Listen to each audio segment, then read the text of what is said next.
Vamos começar então a falar sobre a disciplina de administração da produção. Eu já dei esse conteúdo, né? E eu confesso a vocês que é muita teoria, então acaba se tornando uma disciplina mais cansativa para vocês que estão me ouvindo e para mim também que estou falando.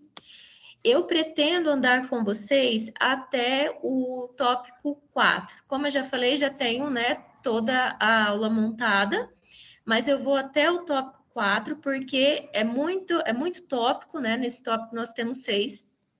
E depois de tanto tempo falando, vocês podem se confundir também.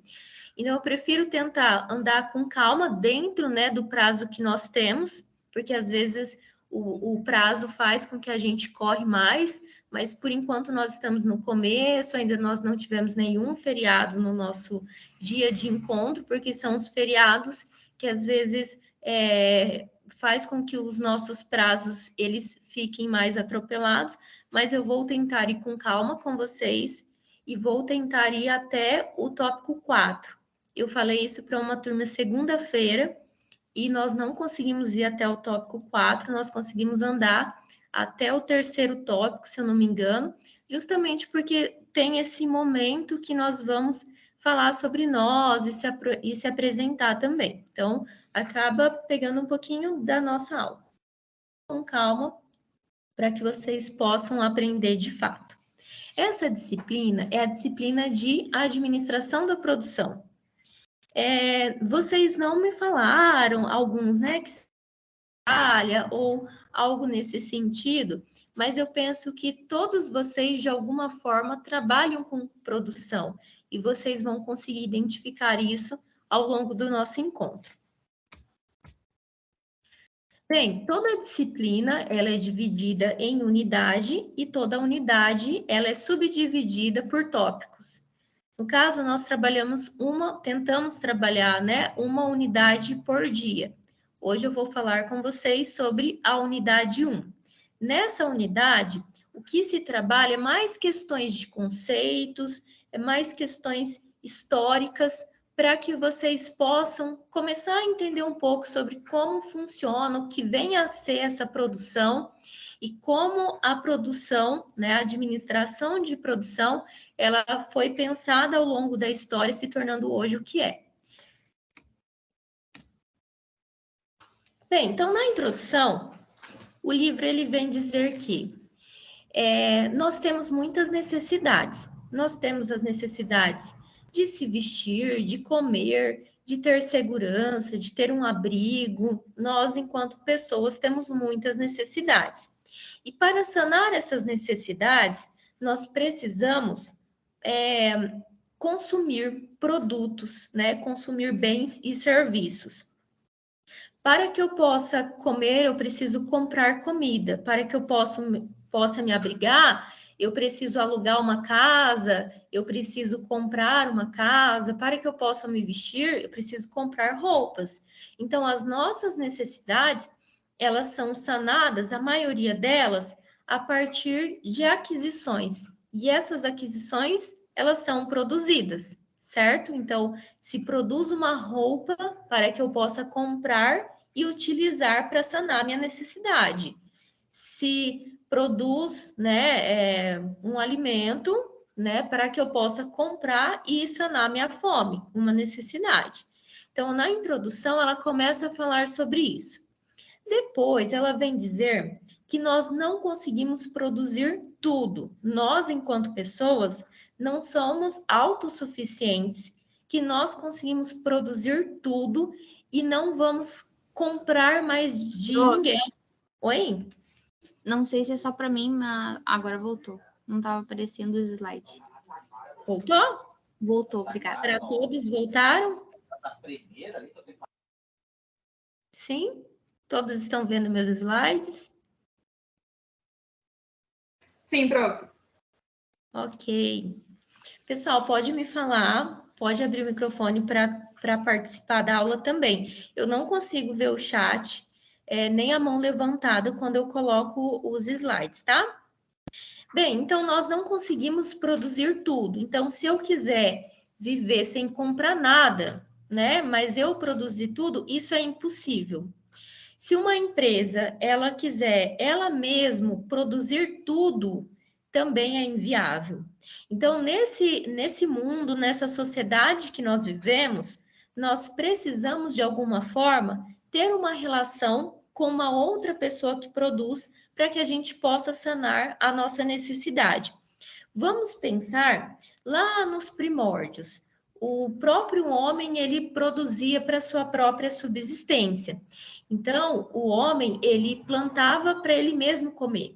Ele criava animais para ele mesmo comer. Ele mesmo fazia suas roupas. Até lá, naquele momento, se sentiu a necessidade de fazer trocas. Então, o meu vizinho, ele faz mesa, cadeira, né? Faz algum tipo de móvel. Vamos pensar que mesmo que seja bem algo dos primórdios mesmo, mas o meu vizinho faz algum tipo de móvel e eu faço roupas. Preciso de móveis, ele precisa de roupas, então nós vamos trocar. Então, desde lá dos primórdios, se pensa assim, que é muito difícil nós produzirmos tudo. As empresas também. Tem algumas empresas que elas até fazem o máximo possível. Elas mesmas produzem a sua matéria-prima, elas mesmas produzem a sua energia, mas mesmo assim, de alguma forma, ela vai precisar comprar alguma coisa de alguém, né? Porque nós não conseguimos produzir tudo sozinho. E nesse mundo competitivo, requer organizações mais produtivas, mais eficazes e mais flexivas, bem como profissionais qualificados. Para que a empresa ela possa se manter e se desenvolver na sociedade, nesse mercado, ela precisa aumentar sua produção ou manter a sua produção sempre ativa. Ela precisa ser eficaz, ela precisa ter qualidade.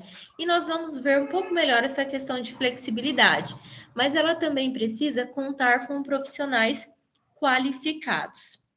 E dentro ali da organização, nós vamos ter a gestão das operações, para que ela possa se manter produtiva, eficaz, né? Ela precisa fazer uma boa gestão das suas operações. Dentro de uma organização, nós vamos ter várias fases e vários processos.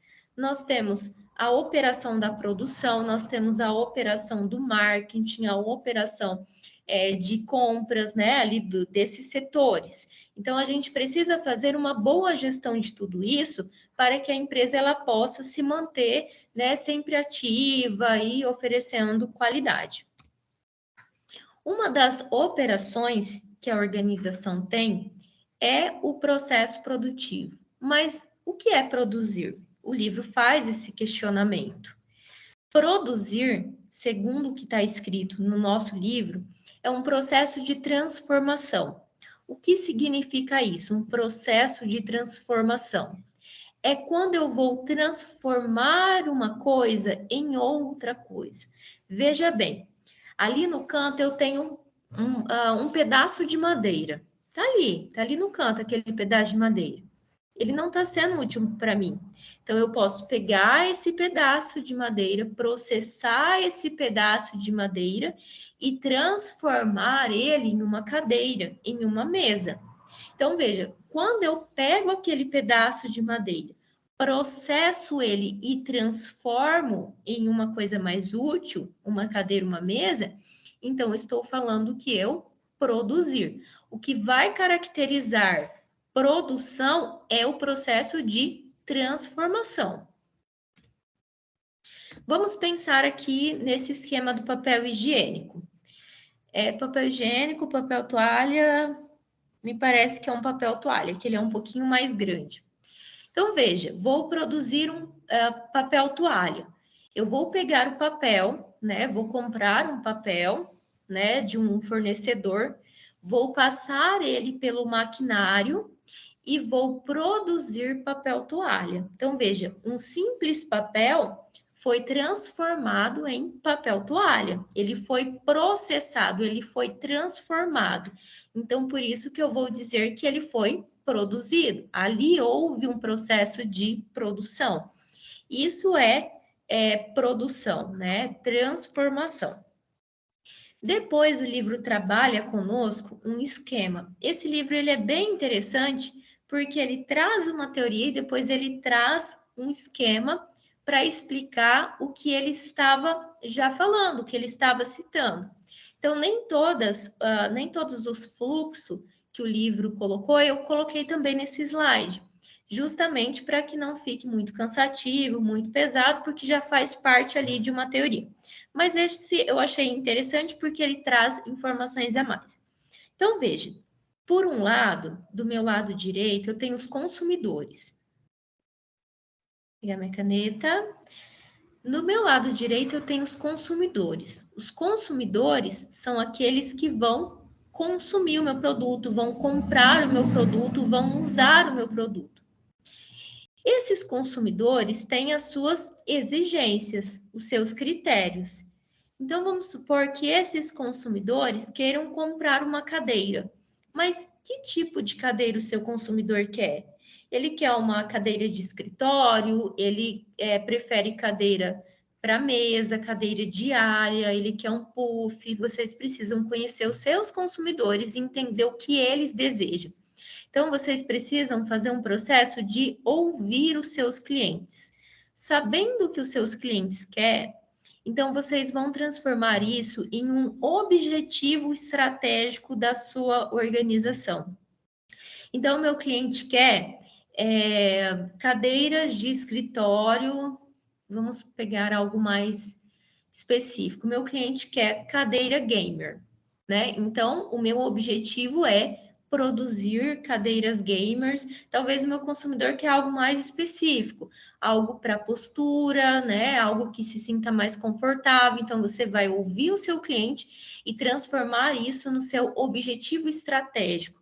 Objetivo estratégico é justamente aonde você quer chegar, né? Esse é o seu objetivo estratégico. E a partir disso, sabendo que o seu cliente quer, transformando isso em um objetivo, então você vai fazer a produção, né, de tudo isso. Então, eu vou produzir essa cadeira.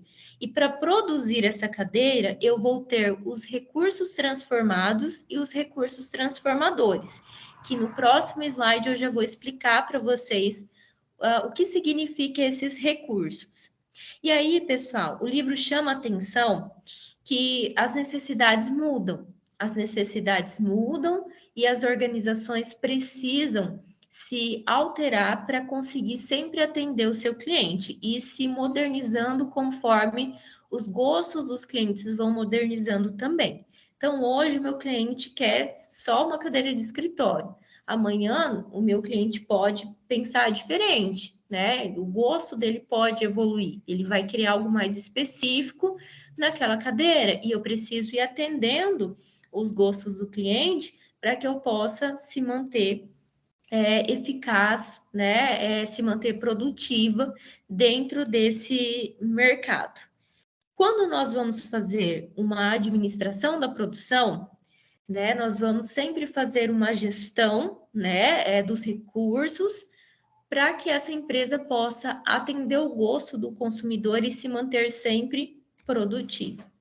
Então, bem, quando eu mostrava para vocês esse fluxo, eu disse que lá no processo de produção vai existir recursos transformados e recursos transformadores. Vamos entender o que é recurso transformado e o que é recurso transformadores. Então, pensa, processo de produção, produzir é transformação, é transformar. Então, para que eu possa transformar, eu vou ter esses dois tipos de recurso. O que significa recurso transformador? Não, desculpa. Recursos transformado. O recurso transformado é aquilo que vai ser processado para se transformar em uma outra coisa. Então, pensem bem, eu estava citando a ideia da madeira. A madeira está ali no canto, não tem utilidade para mim. Vou pegar a madeira e vou processar essa madeira por meio de maquinários, transformando ela em uma cadeira. Nesse exemplo que eu citei, qual vai ser o recurso transformado? Vai ser A madeira. Foi a madeira que foi transformada em cadeira. Recurso transformado é aquele que vai ser convertido em uma outra coisa, né? Isso é recurso transformado. E nós podemos ter 3 tipos de recursos transformados: materiais, informações e consumidores. A categoria de recurso transformado materiais entra nesse exemplo que eu citei. É algo que a gente consegue tocar, né? Então, é a madeira que foi processada e transformada em uma cadeira, né? Então, materiais, matérias-primas. E informações. O que entra na categoria informação? Oi? Ah, desculpa. Achei que era eu que tinha fechado a tua apresentação aí. Não. Viu? Olha ali, o colega perguntou, fui eu. Ah, desculpa. É que eu tô tentando ajeitar uma maneira que fique maior para eu enxergar, que eu sou 4 olhos. Aí acabei fechando. Aquela outra vez fui eu também. Desculpa, tá? Não tem problema, mas vocês estão conseguindo ver os slides? O Guilherme disse que não. Sim. Aqui para mim aparece normal. Aparece normal, Paula? Para mim também, normal, prof. Certo. Guilherme, eu não consigo pensar o que pode ter acontecido com o seu computador. Se você O tentar... prof, o meu saiu também, daí depois voltou. Aí eu mudei ali 3 pontinhos, exibições de reuniões. Aí eu mudei ali e depois mudei de novo. Não sei se eu fui clara ali. Vê se ele consegue assim, não sei. A galeria grande, modo conferência. Eu mudei ali, botei uma outra opção e depois voltei galeria, daí apareceu. Não sei se fui eu agora. Enfim. Tenta fazer isso, então, Guilherme e Genesa. Qualquer coisa, vocês me avisam novamente, tá? Que eu tento sair, entrar, tirar os slides de novo, tá? Então tá, eu vou continuando então. Recurso transformado é isso, é aquilo que vai ser convertido em alguma coisa. Nós temos 3 categorias: categoria de materiais, informações e consumidores. Materiais, a matéria-prima, né, que eu consigo pegar, que vai passar pelo maquinário, que vai se transformar em um outro objeto. E informações, quando as informações, ela pode ser recurso transformado. Vamos pensar em um repórter, né? O repórter, para que ele possa fazer ali uma redação, ele precisa de dados, né? Ele precisa de informações que podem ser soltas. E ele vai pegar esses dados que ele encontrou e transformar esses dados em informações, transformar em uma redação. E isso vai ter um processo ali que se produz, porque ele transformou isso. Vamos pegar um outro exemplo. Um contador. Um contador, para que ele possa trabalhar, ele também precisa de informações. Então, o que ele vai fazer? Coletar as informações necessárias e transformar isso em relatórios, em planilhas. Então, veja, as informações também podem ser processadas e se converter em alguma outra coisa. E consumidores?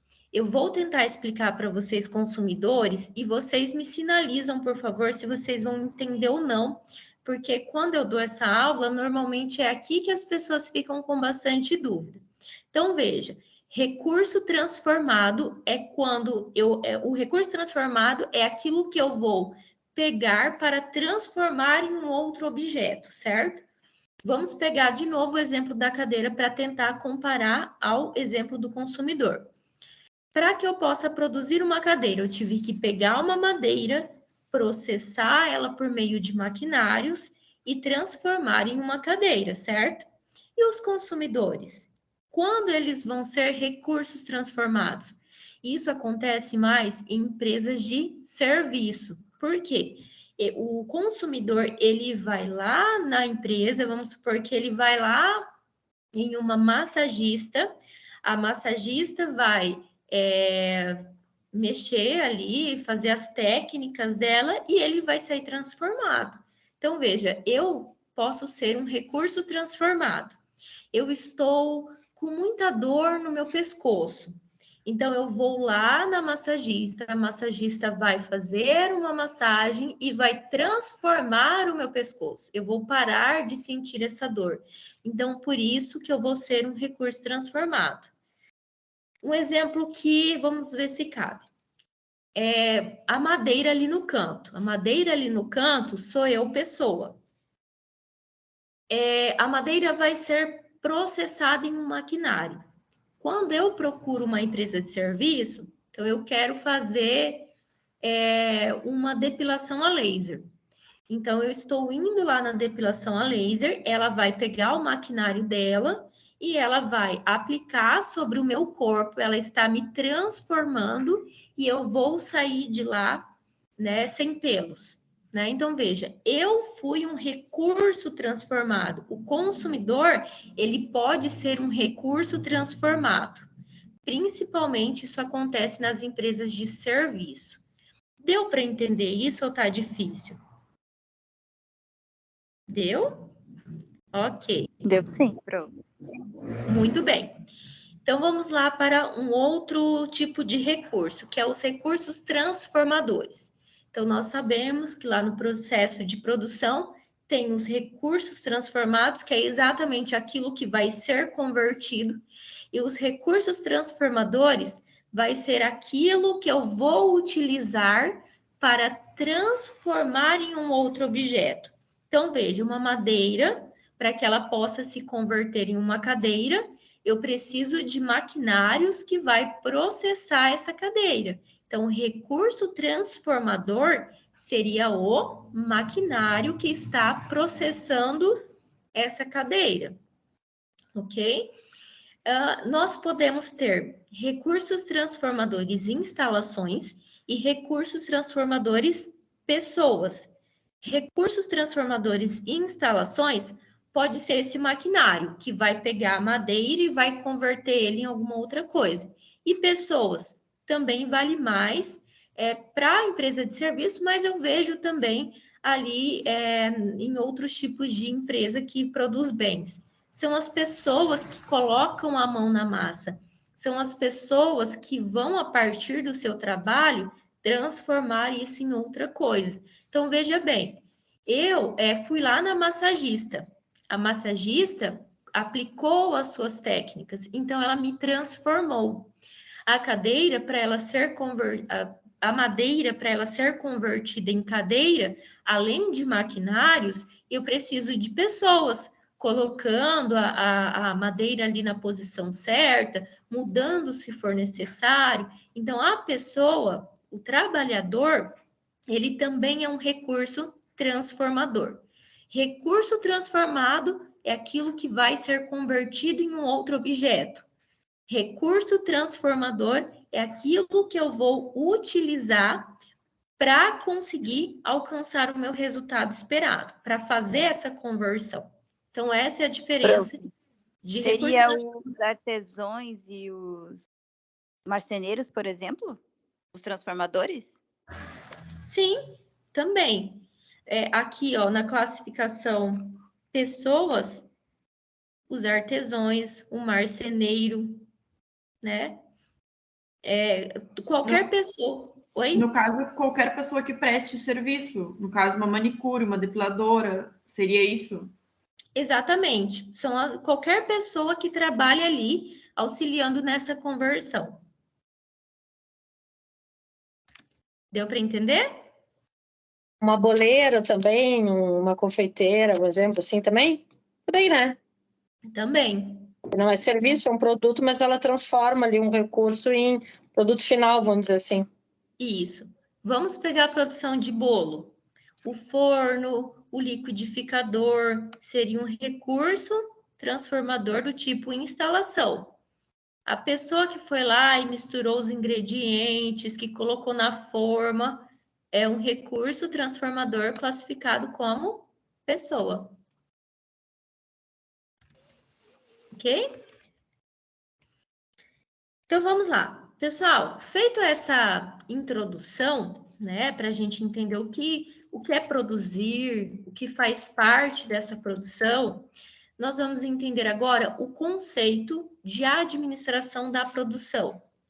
Existem alguns livros que traz para nós o termo administração da produção, outros já trazem administração das operações e outros já trazem administração de produção e operações. No caso, tem sentidos diferentes. Para esse livro, nós vamos verificar, na maioria das vezes, administração de produção e operações. O autor prefere esse termo. Então, veja, a administração da produção é um termo mais antigo. Nós vamos encontrar isso em livros mais antigos. Vai vir trazendo esse termo, administração da produção. Mas a administração da produção, ela era utilizada para se falar do processo produtivo que acontece nas indústrias, a administração da produção. Mas, ao longo do tempo, foi ganhando espaço as empresas de serviços. Então, se criou o termo administração das operações, que vai englobar tanto os processos produtivos das indústrias, quanto dos comércios, quanto dos serviços. Nesse livro, se utiliza o termo administração de produções e operações, que engloba tanto indústria, quanto comércio, quanto tudo. Então, aqui juntou esses dois termos, administração da produção, administração de produção, administração das operações, administração de produção e operações, ok? E o que significa administração de produção e operações? Veja como o livro trabalha esse termo com vocês. É a gestão estratégica de todos os recursos produtivos e processos que levam ao atendimento das necessidades e desejos dos consumidores e expectativas da organização. Administrar é sempre fazer uma gestão. Administrar a produção e as operações é você fazer a gestão dos recursos produtivos e dos processos que são pertinentes às suas empresas e que vai fazer com que nós conseguimos entregar para o cliente final o que ele deseja, né? Então, isso é fazer a administração de produção e operações, segundo o livro. Na verdade, o livro de vocês traz vários autores que trabalham vários conceitos. E aí, lá no final, ele faz uma síntese, trazendo, então, esse conceito. Bem, aonde está localizada a produção dentro de uma organização? Então, veja, nós temos funções centrais dentro de uma organização e funções de apoio. Funções centrais são funções vitais, são funções que a empresa precisa ter para ela sobreviver. Isso é função central. Funções de apoio são aquelas funções, aquelas atribuições que vão dar um auxílio para a função central. Então, ela não é algo vital, mas ela é necessária porque ela dá um auxílio para que as funções centrais aconteçam. Quais são as funções centrais? Funções centrais: marketing, desenvolvimento de produto e produção. Uma empresa sobrevive sem produção? Não. Né? Uma produção sobrevive sem um desenvolvimento de produto? Não. Para a gente fazer o desenvolvimento de produto, marketing. Então, veja, o marketing, ele vai tentar fazer uma associação da empresa com o mercado. Então, ele vai dizer para a empresa o que o nosso cliente quer, né? O que ele deseja, né? Ele vai fazer isso. Ele vai, além de tudo isso, de tentar entender o que o nosso cliente quer, ele vai divulgar os nossos produtos, né? Para que a empresa ela possa se manter produtiva. Depois que o marketing entendeu o que o nosso cliente quer, então nós vamos lá para a função de desenvolvimento de produto. Por quê? Olha, o marketing me passou a informação de que o meu cliente, ele quer uma cadeira cor-de-rosa, ele quer uma cadeira que tenha lá, que esquenta, né? Enfim. E aí a função, o setor de desenvolvimento de produto vai projetar isso. Ah, ele está querendo agora uma cadeira que esquenta. Então, como a gente pode fazer isso? Ele vai criar e ele vai modificar o seu produto para atender os gostos dos clientes.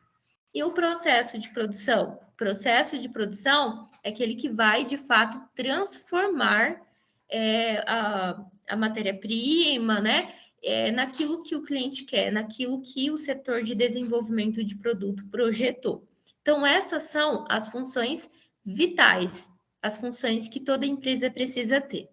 E as funções de apoio são aquelas que vão auxiliar as centrais. São funções que normalmente vai oferecer informações para que as funções vitais aconteçam, vai oferecer um suporte, uma estrutura para que as centrais aconteçam. Quais são as funções de apoio? Função contábil e financeira, função de recursos humanos, função engenharia e suporte técnico, função informação e tecnologia. Então, essas são as funções que vão dar um subsídio para que as centrais aconteçam. Função contábil e financeira vai fornecer informações para que o marketing aconteça, o desenvolvimento e a produção. Função de recursos humanos vai oferecer uma estrutura de pessoas para que as centrais aconteçam. Então, ela vai contratar com a quantidade e capacidade necessária, ela vai treinar, ela vai desenvolver essas pessoas para trabalhar bem lá nas funções vitais. Função de engenharia e suporte vai dar toda uma estrutura para que as funções centrais elas aconteçam. Função de informação e tecnologia vai dar uma estrutura sistemática para que se tenha dados rápidos, para que se interprete esses dados e para que essas funções vitais, assim, elas de fato aconteçam. Então, aonde a função produção ela está situada? Na função central ou na função de apoio?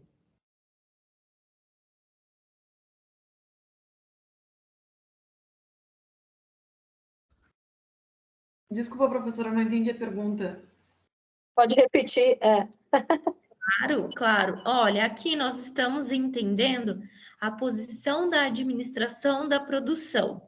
A administração da produção, ela está localizada onde? Ela é uma função central ou ela é uma função de apoio?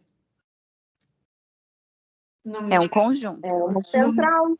No meu ponto de vista, é central. Central, porque sem a produção nem existe empresa. Muito bem. Ela está aqui, ó, central. Ela é uma função vital para acontecer. As outras funções, essas que estão elencadas aqui, vai dar um suporte para que a produção ela sempre se mantenha constante. Muito bem. Pessoal, esse aqui é um esquema de tudo aquilo que eu estava explicando no slide anterior. Bem, depois de ter dito tudo isso, o livro vem... Oi?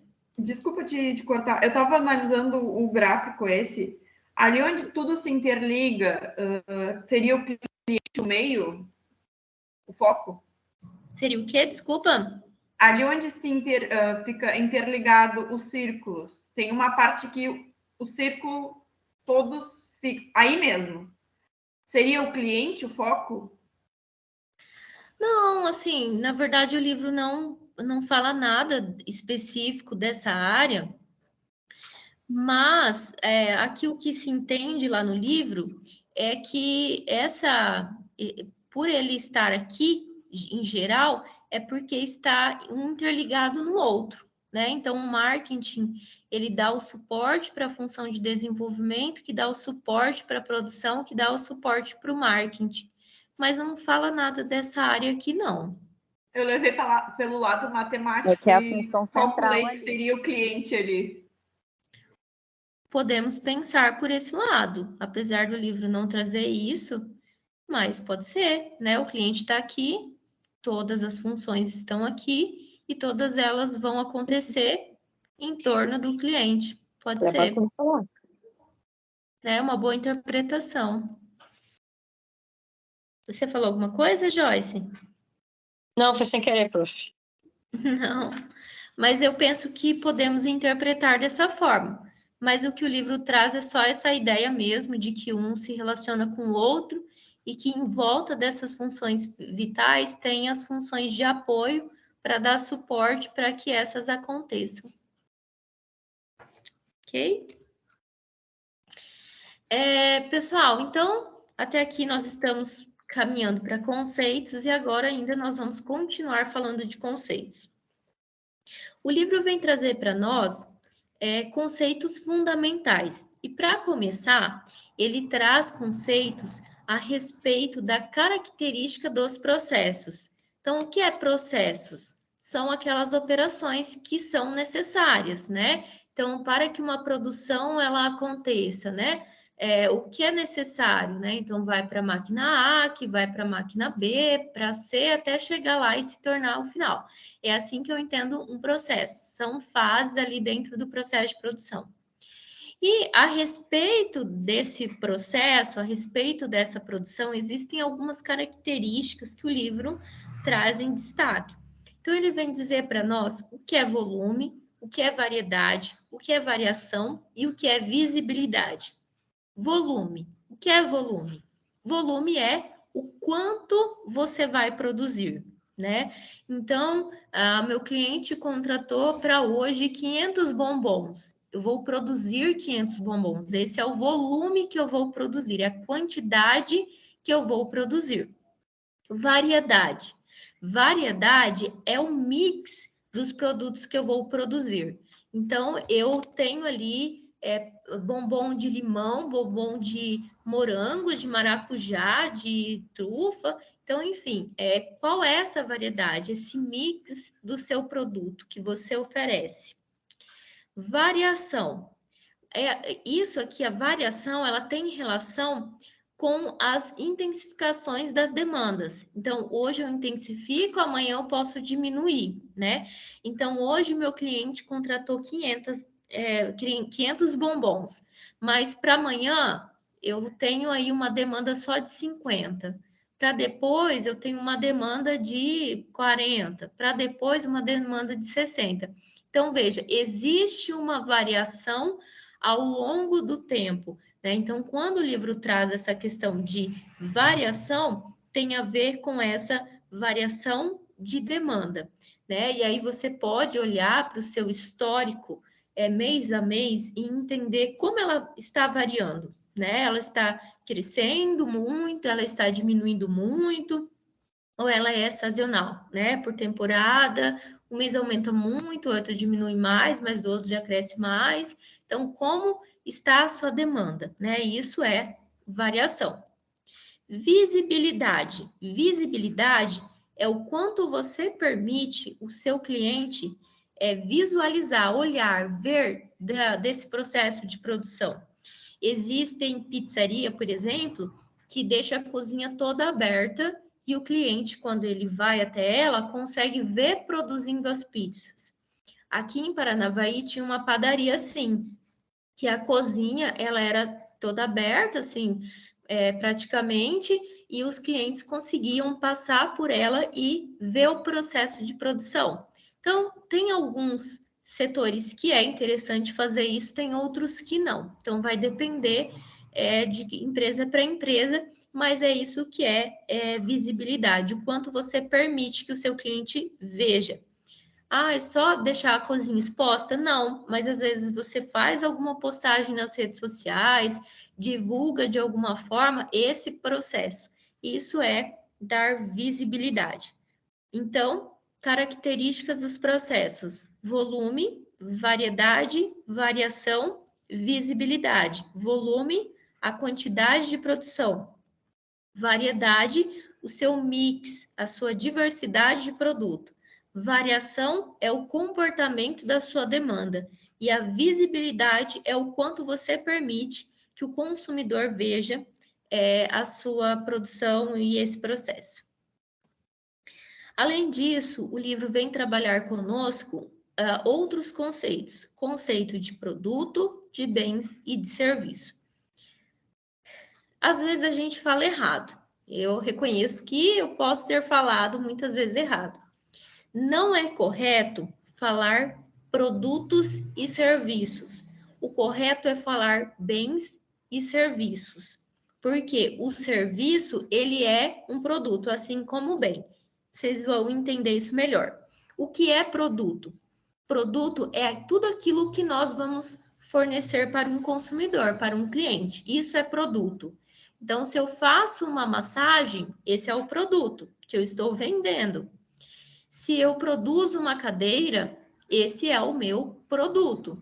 Se eu faço um bolo para vender, esse é o meu produto. Tudo que nós vamos fornecer para um cliente ou um consumidor é um produto. E esse produto, ele tem duas classes, que são bens e serviços. Então, o bem, eu posso tanto vender um bem quanto vender um serviço. E qual é a diferença de bens e serviços? Eles se diferem pela tangibilidade, estocabilidade, transportabilidade, simultaneidade, contato com o consumidor e qualidade. Vamos entender isso. Um bem, ele é tangível, ou seja, ele pode ser tocado, né? Então, a cadeira, ela pode ser tocada, uma taça pode ser tocada, uma garrafa, ela pode ser tocada. Então, tudo que pode ser tocado, ele é algo tangível, então, é um bem. Um bem, ele é estocável, o serviço não. Então, eu consigo estocar a cadeira, eu consigo estocar a garrafa, eu consigo estocar taças. Transportabilidade. Um bem, ele pode ser transportado. Eu consigo transportar de Paranavaí para Florianópolis, taça, cadeira, né? Então, ele é transportável. O serviço, não. Um serviço, eu estou consumindo ele no momento que isso está acontecendo. No momento que ele está sendo produzido. Um bem, não. Então, veja, a questão da simultaneidade. Um bem, a empresa ela vai produzir, vai colocar isso à venda e só depois o cliente vai lá e compra. Agora, no serviço, isso não acontece. Não é, a empresa não vai produzir o serviço e depois o cliente vai lá e compra. Normalmente, né, o serviço ele está acontecendo no momento que o cliente está comprando. Então, eu estou lá na cabeleireira, eu estou alisando o meu cabelo. Ela está produzindo o serviço e eu já estou consumindo aquilo, né? Não tem como ela fazer o cabelo e depois eu ir lá buscar, né? Então, a questão da simultaneidade é isso. Contato com o consumidor. Vai por esse lado também. Mas o que significa contato com o consumidor? No serviço, o contato com o consumidor, ele pode ser maior. Então, eu vou lá na cabeleireira para fazer o meu cabelo, eu vou lá na massagista para fazer massagem, né? Então, ele acontece ali naquele momento. Eu estou escutando uma banda, né? Eu estou ali vendo a banda, né? Normalmente, no serviço, nós temos um contato maior com o consumidor. Já no que se refere aos bens, isso nem sempre acontece. Eu descobri a Shein e agora eu sou uma cliente da Shein. Então, eu vou lá no site, eu escolho lá as roupas, eu compro as roupas, a empresa vai produzir, a empresa envia, depois vai ter um terceiro que vai me entregar. Então, veja, a empresa ela não teve contato comigo, né? Então, é muito pouco. É diferente do serviço, que se eu quiser consumir, eu vou ter um contato maior com a empresa. E qualidade. A questão da qualidade no produto, a avaliação ela sempre é mais criteriosa. Porque, assim, o produto, normalmente, quando nós vamos avaliar, ele está muito ligado à questão das características daquele produto. Se ele é grande, se ele é pequeno, se eu consigo tocar nele, ele é macio, ele é de uma cor que me agrada, está muito relacionado com a característica do produto. Agora, a avaliação dos serviços, ele é um pouco diferente. Então, pode entrar assim, fui bem recepcionada, me senti bem, claro, tem a questão de atingir o objetivo. Fui lá para fazer massagem, assim, consegui um bem-estar, tirei uma dor do meu corpo, enfim. Mas a forma de avaliar bem e serviço é diferente. Deu para entender isso? Ou ficou algum termo que vocês não conseguiram entender?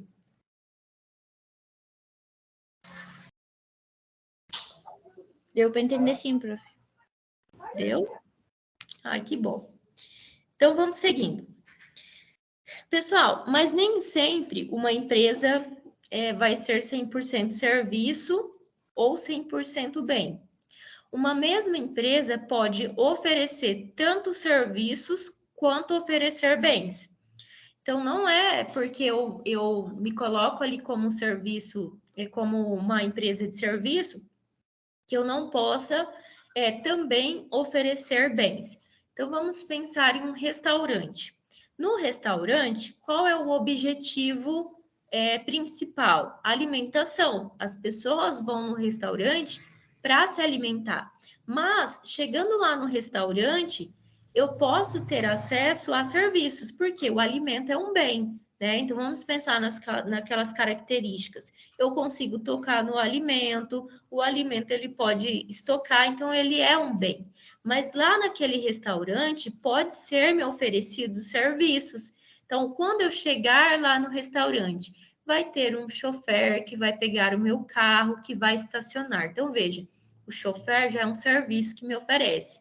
Chegando lá no restaurante, pode ter uma banda tocando. Então, o cantor, né, está já me oferecendo o serviço dele.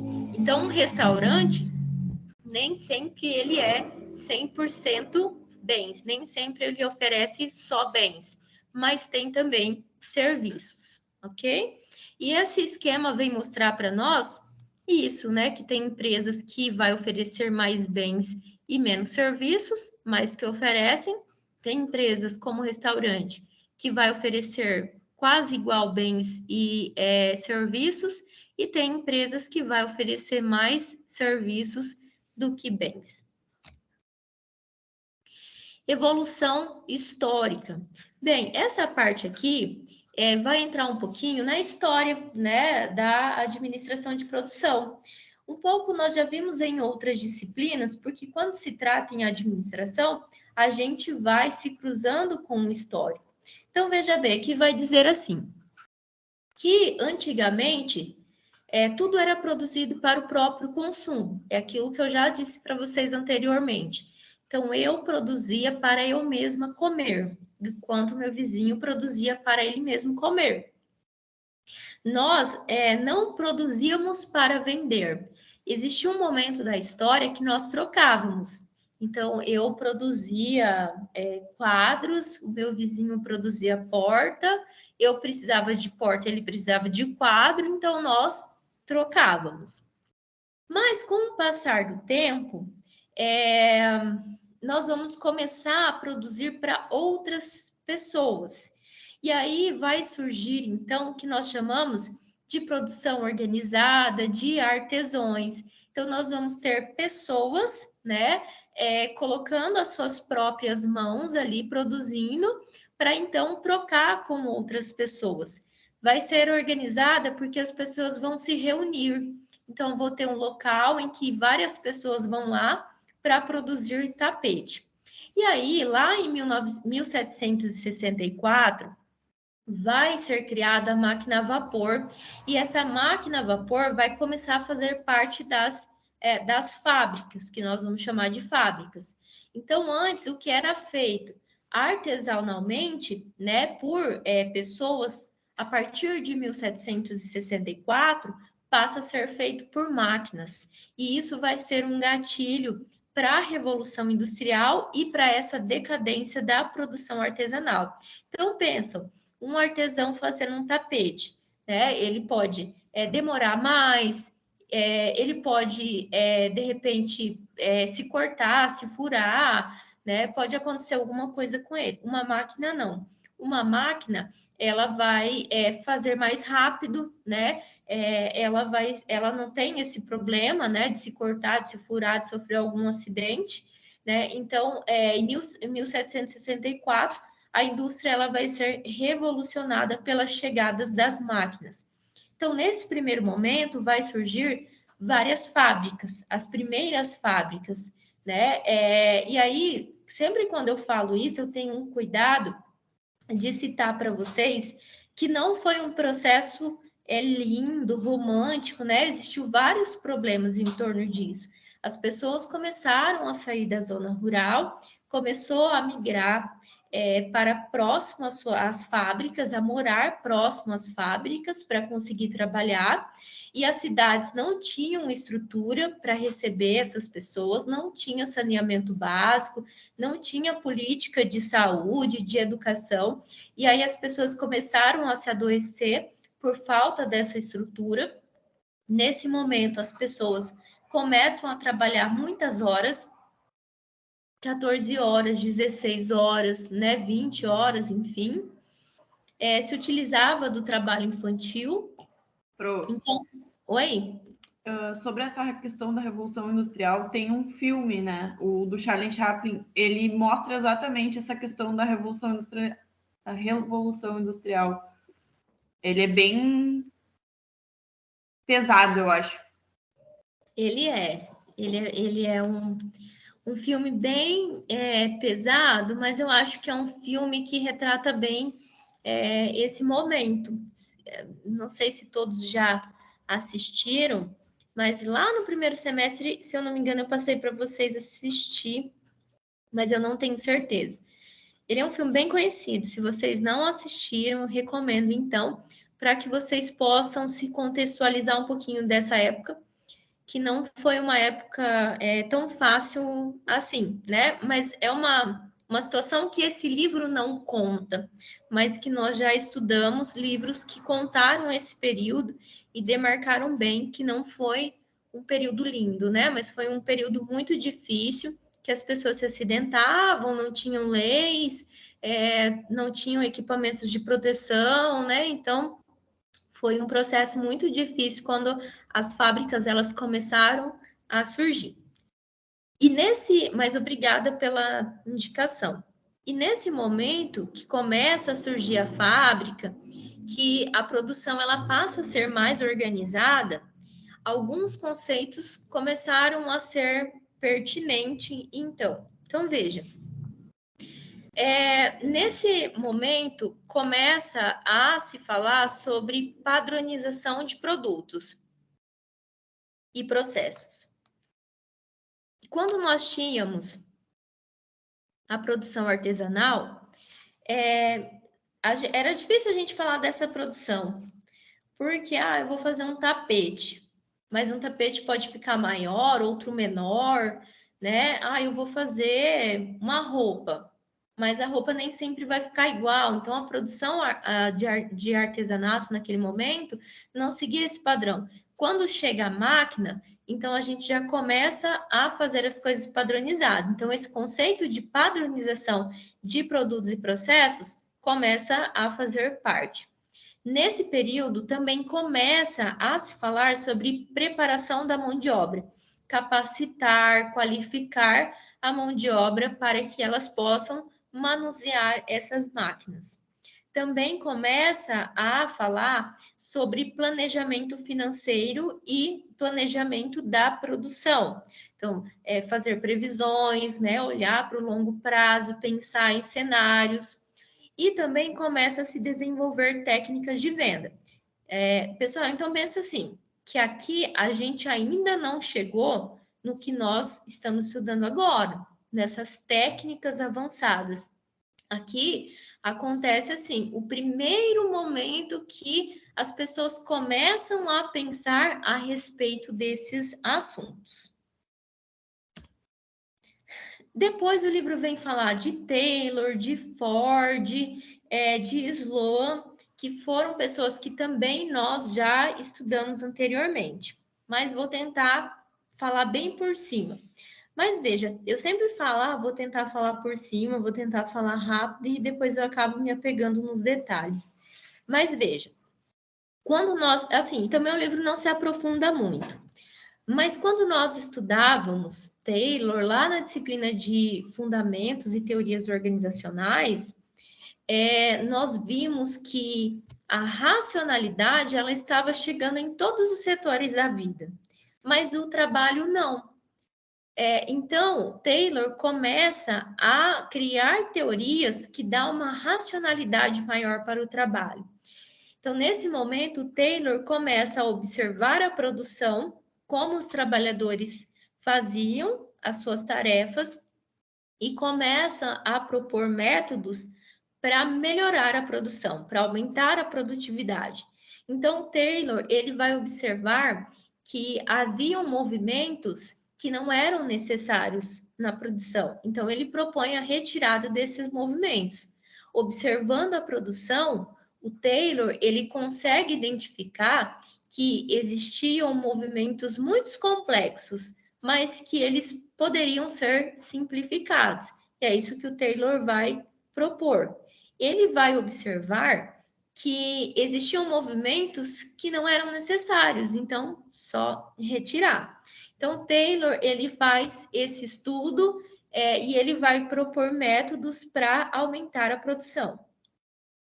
Em 1970, Ford, ele vai criar a linha de montagem, vai dar início à produção em massa, e ele vai fazer esse destaque para o nível de padronização.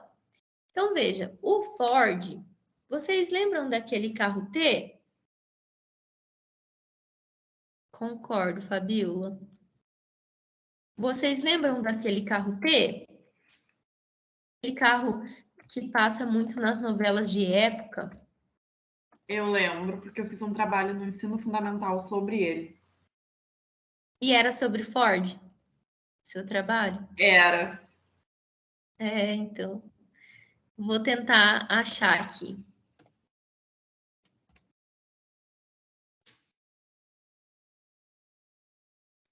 Nas primeiras cadeiras do curso também a gente vê, né, prof, na teoria. Isso. Ai, que bom que vocês lembram. Então, nem vou me preocupar. Tá carregando. Vamos ver se eu consigo colocar no chat para vocês. Esse carro, né? Era esse modelo de carro. Basicamente, eu acho que esse modelo aí é até um pouquinho mais avançado. Mas era basicamente esse modelo de carro. Então, o que aconteceu? O carro era um produto que nem todas as pessoas conseguiam adquirir. O carro ele era um produto destinado apenas para as pessoas que tinham alto poder aquisitivo. Ele era muito caro.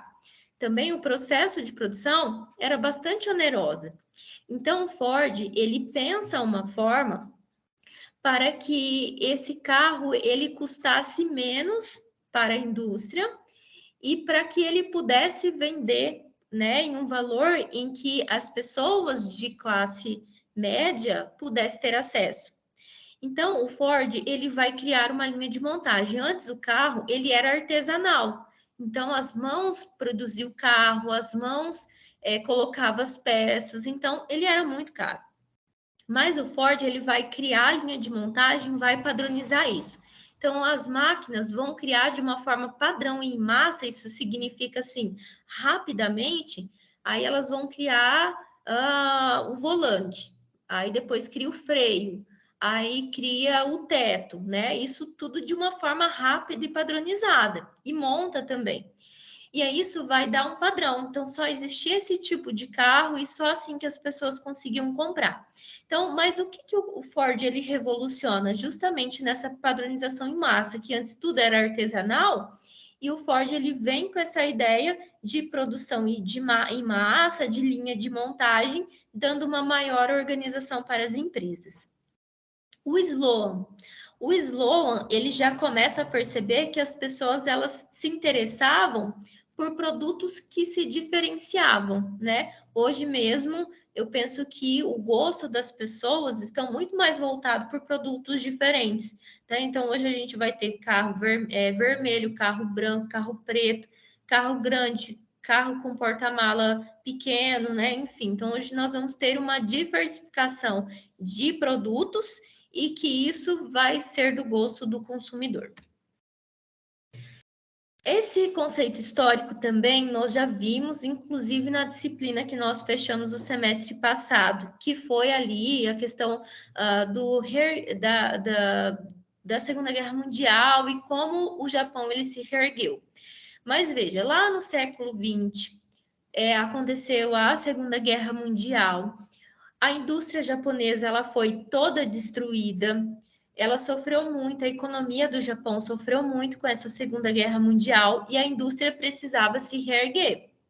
Então, naquele momento, a economia japonesa contou com o apoio de alguns gurus, como o Demi e como o Tahishi Ono, talvez seja assim que fala, em que ele vai estudar a produção, estudar a administração e propor técnicas, e isso vai contribuir para que o Japão ele se reerga, né? E, por exemplo, o Just in Time, que foi algo que o Japão ele utilizou para reerguer sua indústria, e o princípio da qualidade total. O livro ele não explica o que é o Just in Time, o que é o princípio da qualidade total, porque até mesmo isso não é um foco aqui. Mas de uma forma geral, Just in Time, tempo justo, isso significa que a indústria não vai trabalhar com muito estoque, ela vai trabalhar com um estoque mínimo, mas o suficiente para manter a sua produção.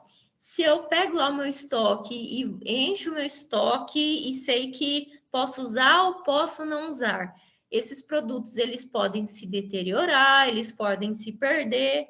Então, o Japão ele começa a seguir esse just in time e trabalhar com o estoque mínimo, mas o suficiente para que ele possa manter a sua produção. Além disso, teve os princípios da qualidade total, né? Esses princípios, como nós estudamos lá no semestre anterior, ele era princípios, fazer isso, fazer aquilo, mas eu sinceramente não lembro exatamente quais eram essas frases, mas o Japão, ele também se utilizou para reerguer. Pessoal, além desses conceitos, outras técnicas foram surgindo ao longo do tempo. O livro, ele traz uma série de conceitos, porém ele não se aprofunda, mas eu coloquei aqui só para a gente ter essa noção, né, de que surgiram essas técnicas. Mas, pessoal, eu confesso que na aula anterior eu perdi bastante tempo nesse slide tentando explicar cada técnica, e as técnicas em si não é o foco dessa disciplina. Então, eu vou trazer para vocês o conceito. Algumas nós já vimos, outras ainda nós vamos ver, mas aqui só cita que existiram outros conceitos e outras técnicas que surgiram ao longo do tempo. Primeiro conceito, engenharia simultânea. Foi um conceito que nós já vimos também. Então, veja, aqui nesse conceito de engenharia simultânea, isso acontece em muitas empresas, muitas indústrias. É quando vários setores vão desenvolver projetos de um produto pensando assim no bem da empresa, em diminuir os riscos que a empresa pode correr. Então, eu tenho ali, vou lançar um produto novo, né? Preciso desenvolver esse produto. Setor de marketing vai participar desse desenvolvimento, setor financeiro também, setor de produção também. Juntos nós vamos pensar nos problemas que pode acontecer, nos prazos, nos custos, mas é isso que acontece com a engenharia simultânea. Tecnologia de grupo. Na tecnologia de grupo, veja, o próprio nome já nos faz deduzir grupo. Grupo significa que um conjunto de empresas vão se unir para produzir algo. Então, eu vou fazer móveis, né? Então, cada componente físico desse móvel vai ser dado por alguém. Então, por exemplo, eu vou... Ah, não, pessoal, desculpem, eu estou confundindo a tecnologia de grupo com consórcio modular. Mas veja, pessoal, ó, na tecnologia de grupos, eu vou pegar, entender as características daquele produto e vou fazer agrupações que possam facilitar para a empresa. Então, eu faço móveis. Então, eu posso agrupar, né, em um espaço, móveis de madeira. Em outro espaço, eu vou agrupar um outro tipo de produto, vou agrupar eletrodoméstico. Então, veja, eu não estou produzindo tudo misturado, mas eu faço esses grupos. Então, eu vou fazer cadeira e mesa de madeira. Então, eu vou agrupar nesse espaço para conseguir utilizar os mesmos equipamentos, a mesma mão de obra, né? E isso vai facilitar. Consórcio modular. Esse consórcio modular é aquilo que eu estava explicando de forma equivocada. Então, veja, no consórcio modular, cada empresa vai fazer uma peça para um produto. As empresas vão se unir para lançar esse produto. Mas veja, quero fazer um carro. Uma empresa vai produzir o motor, outra empresa vai produzir o freio, outra empresa vai produzir o pneu. Não é uma empresa que vai produzir o carro inteiro e todas as peças, mas cada empresa vai produzir uma parte e depois nós vamos montar isso, vender e cada uma vai lucrar com tudo isso.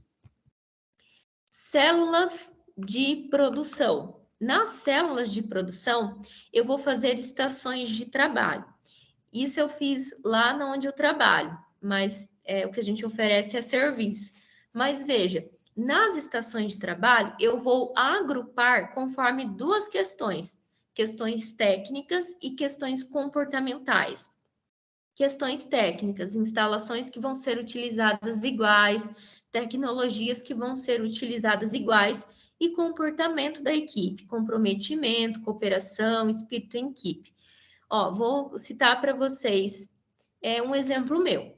Lá onde eu trabalho, eu ofereço 3 serviços. Eu ofereço um serviço especializado para pessoas que sofreram violência, criança, idoso, pessoa com deficiência, né? Então, eu tenho esse serviço. Eu tenho um serviço que atende adolescentes que cometeram ato infracional, que nós vamos chamar de medida socioeducativa, e eu tenho uma outra equipe que atende pessoas em situação de rua. Eu tenho 3 equipes diferentes. Eu poderia, como antigamente era, todo mundo ficar misturado. Então, em uma sala, eu vou ter a equipe de medidas, a equipe que atende pessoas em situação de rua, vou misturar tudo. Mas não, com essas estações de trabalho, eu separei estações para cada equipe. Então, em uma sala, em uma estação, está a equipe que atende pessoas em situação de violência. Em uma outra sala está somente a equipe que atende adolescentes que cometeram ato infracional. E uma outra sala está somente a equipe que atende pessoas em situação de rua. E elas são separadas também pelo comprometimento, pelo espírito delas. E isso vai facilitar a comunicação. E em cada sala tem as tecnologias que eles utilizam. Isso é basicamente uma célula de produção. Desdobramento da função da qualidade. Pessoal, o livro, ele não explica detalhadamente esse desdobramento da função da qualidade. Mas veja, ele traz que é uma metodologia que leva em conta no projeto do produto todas as exigências do consumidor, buscando atendê-las e superá-las. Então, veja, quando nós estudamos qualidade, nós vimos que um produto tem qualidade quando ele está de acordo com o que o cliente exige, porque é assim que ele vai avaliar a nossa qualidade. Então, o desdobramento da função qualidade é uma metodologia para verificar se aquele produto ele tem qualidade. Existe todo um passo a passo, um começo, um meio e um fim. Porém, o livro não cita, só cita apenas que é uma metodologia para avaliar a qualidade. Co-makership, é assim que fala. Co-makership, como ele funciona? As empresas elas vão se juntar para criar algo. Isso é diferente do consórcio modular. Lá no consórcio modular, cada empresa ela oferecia uma parte de um produto, né? Aqui no co-makership, eles vão de fato trabalhar juntos naquele mesmo produto. Flexíveis de manufatura, conjuntos de máquina de controle numérico interligado, permite que a operação altere rápido. Então, o que isso significa? Lá na manufatura, nós vamos ter um processo de produção. Às vezes, eu preciso alterar rápido o meu maquinário, né? Então, eu estou produzindo suco de laranja e no mesmo maquinário eu preciso fazer um suco de morango. Então, eu vou ter um sistema ali de máquina, né? Algo ali dentro da minha máquina, em que eu vou fazer com que ela altere rápido para que ela possa produzir outra coisa. Manufatura integrada ao computador. Bem, então isso significa que o processo de produção ela vai estar interligada a um sistema informatizado e isso vai me trazer informações gerenciais para que eu possa fazer uma boa gestão da manufatura. O benchmarking, isso nós já vimos também. Basicamente, ele se refere à comparação. Então, uma empresa, ela vai se comparar com outra empresa para conseguir entender no que ela precisa melhorar, no que ela precisa, talvez, inovar, né? Então, isso que é essa técnica é comparação. Então, eu posso tanto comparar a minha empresa com outra empresa, ou eu posso comparar o meu mercado com outro mercado, mas é uma técnica de comparação.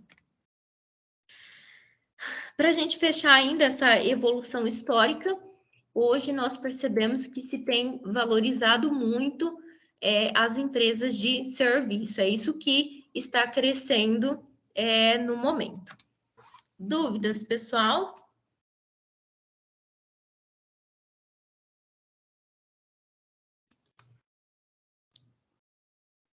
Dúvida não, mas vão ter que ver esse videozinho lá no YouTube, depois essa partezinha aí para pegar bem. Vou passar para vocês depois. Tá, mas assim, o livro de vocês só traz exatamente isso, né? Não explica passo a passo, né? Ou se aprofunda, até mesmo porque não é o foco. Ali ele só fala que alguns conceitos evoluíram e outros foram surgindo e traz esses conceitos para vocês. Encerrando, então, o tópico 1, vamos para o tópico 2, estratégia e produção. Então, veja, quando nós estudamos lá a disciplina de fundamentos e teorias organizacionais, nós vimos várias influências que a administração recebeu. Então, para que ela pudesse se tornar o que ela é hoje, ela recebeu influência da área militar, da igreja, da filosofia, da economia. Se vocês lembrarem, né, de tudo isso, que eu acho muito difícil, porque foi a nossa primeira disciplina, vocês vão perceber isso. E vão perceber que a área militar está dentro dessas influências. Então, veja, a administração, ela recebeu influência da área militar, porque lá na área militar, eles vão criar estratégias e táticas e que isso vai fazer parte também das organizações. Então, veja, lá no campo militar, eles vão conseguir identificar pontos fracos e pontos fortes, eles vão avaliar os soldados para saber as melhores funções que eles vão adotar. Então, nós vamos ter essa influência. E a questão da organização ter uma estratégia também há uma influência da área militar. Lá na área militar, para ir para o campo de guerra, eles vão adotar estratégia. Isso vai acontecer também com as empresas. Para que elas se mantenham nesse mercado, elas também vão adotar uma estratégia. E isso vai acontecer tanto com a organização de uma forma geral, quanto também com os setores dela. Então, o processo de produção também vai ter uma estratégia. E o que significa estratégia de produção? Como o livro define isso? Ele fala assim, que é a mobilização dos recursos organizacionais de forma organizada e planejada, de modo que se possam maximizar as possibilidades de atingir os objetivos traçados para a empresa e minimizar os recursos nas tomadas de decisões.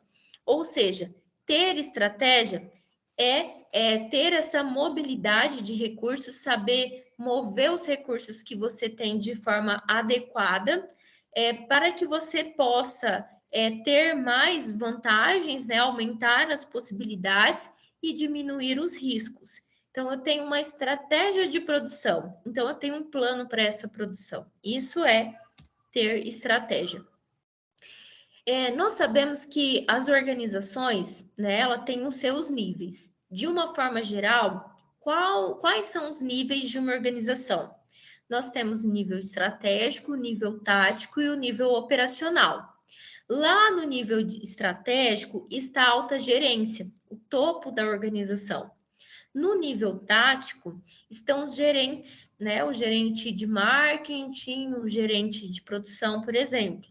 E lá abaixo da pirâmide está as pessoas que colocam a mão na massa, né? Que produz aquilo tudo.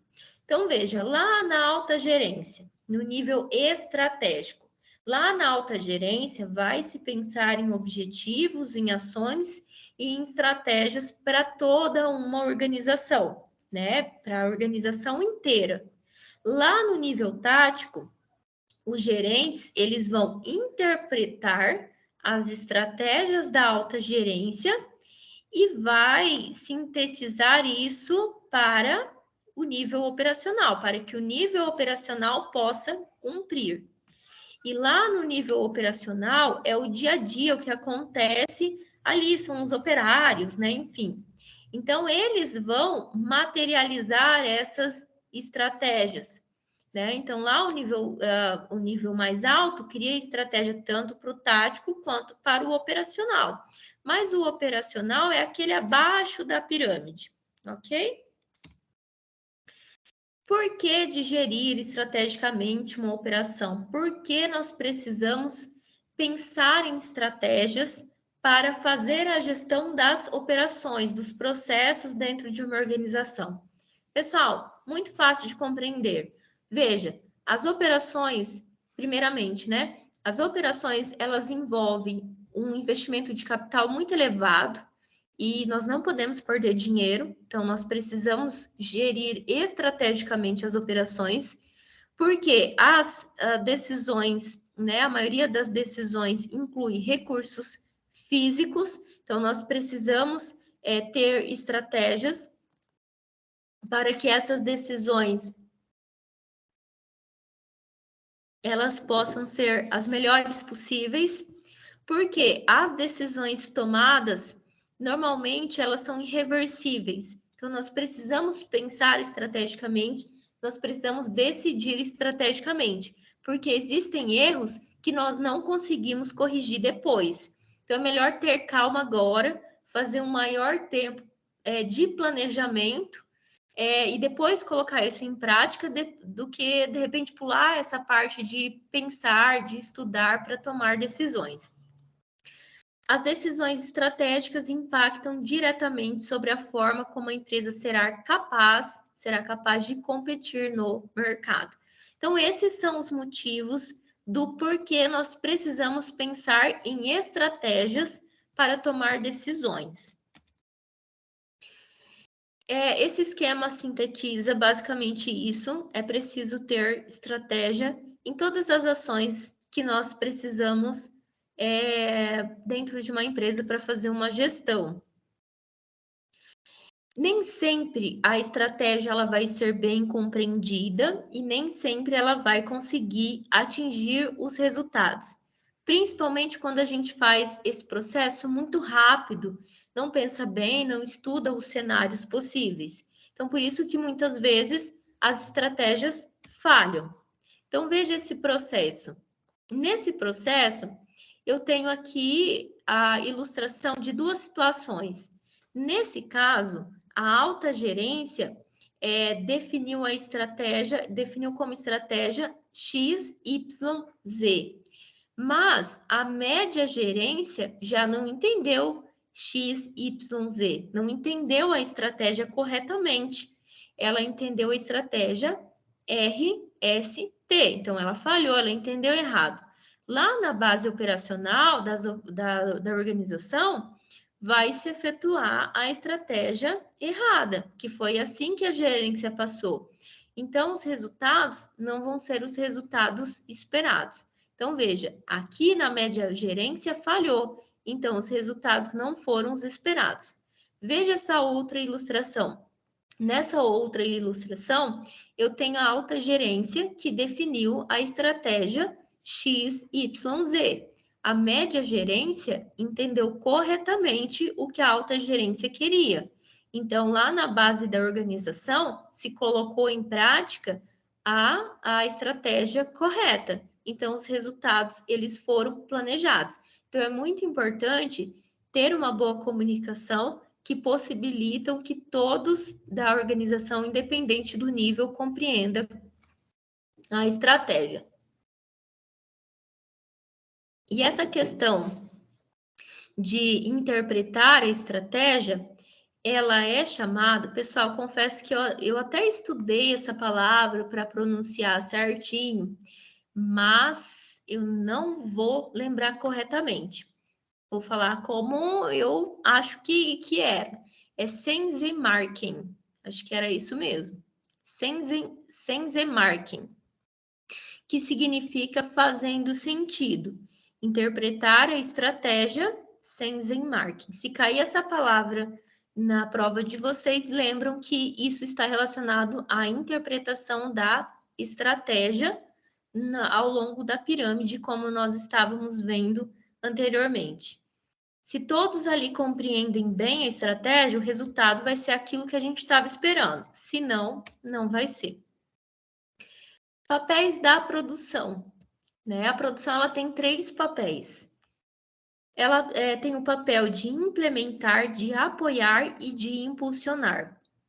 Então, a produção ela vai cumprir o seu papel de implementar quando ela faz a estratégia acontecer, quando ela coloca essa estratégia em prática.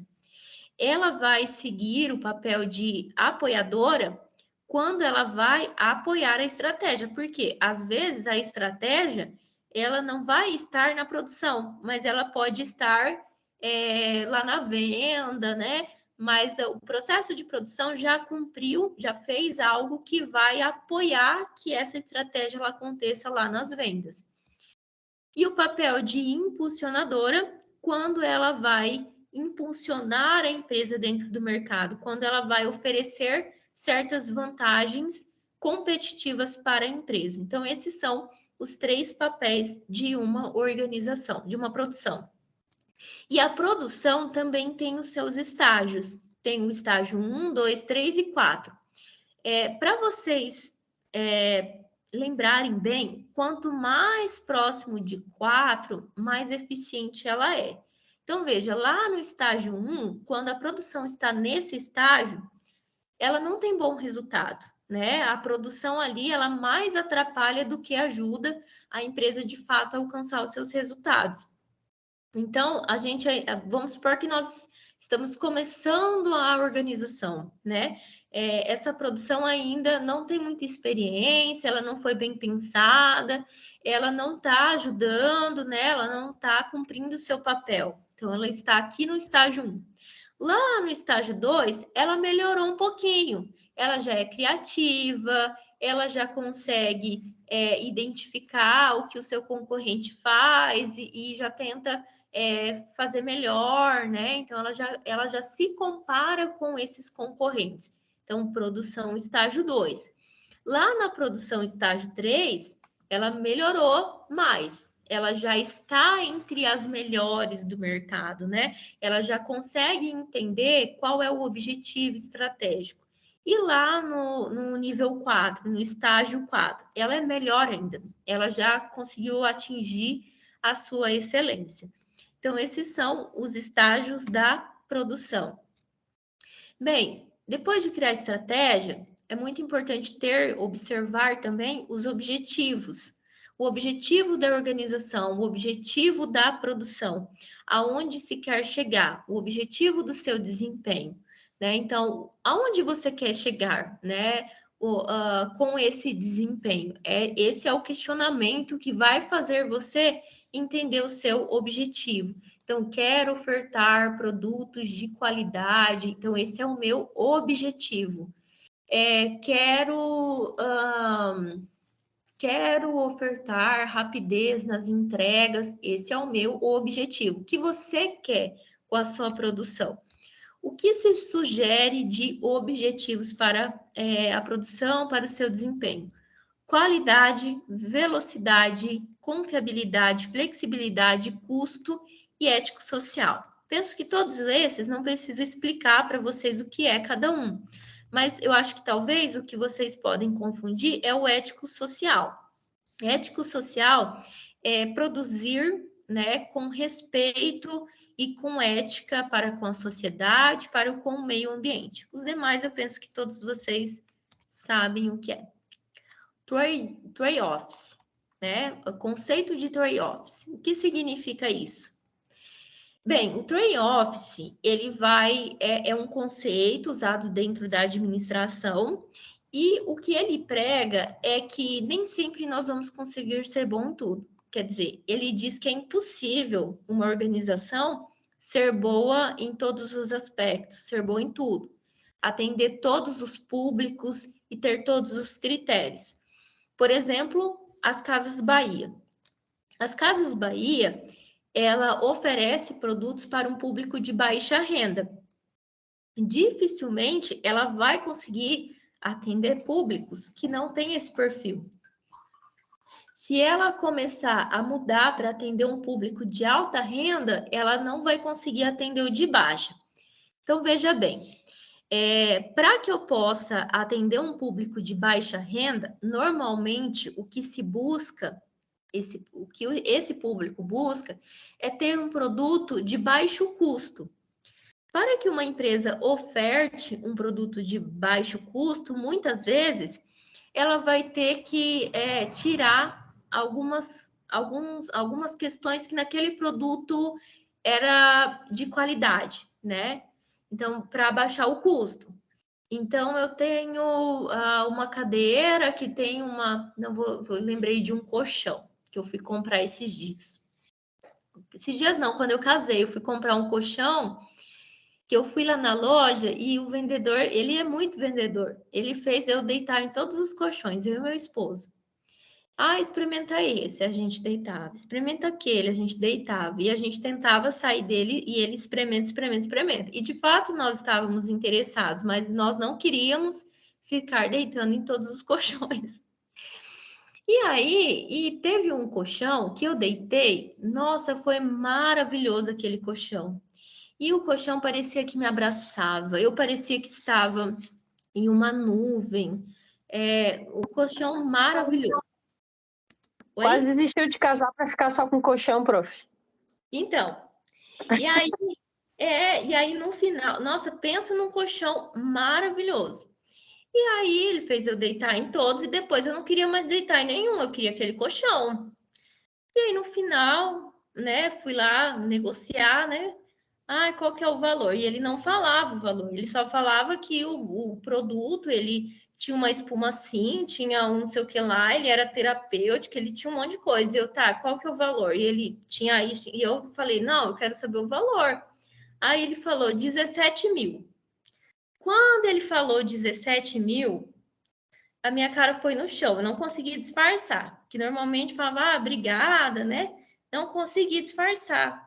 E ele ainda insistia para que eu levasse aquele colchão. Aí ele falava assim, mas você vai levar um espumante, se você levar, a gente vai brindar, e queria me oferecer.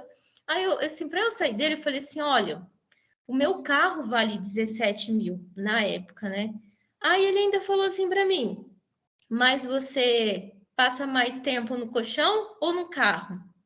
Né? Então, veja, como ele conseguia negociar e vender, mas não era o que cabia para mim naquele momento. Então, eu não era o público para eles. Então, veja, se ele for, talvez o público para aquele lugar era um público de alta renda, né? Que conseguia comprar aquele colchão e que buscava uma qualidade, né? Enfim.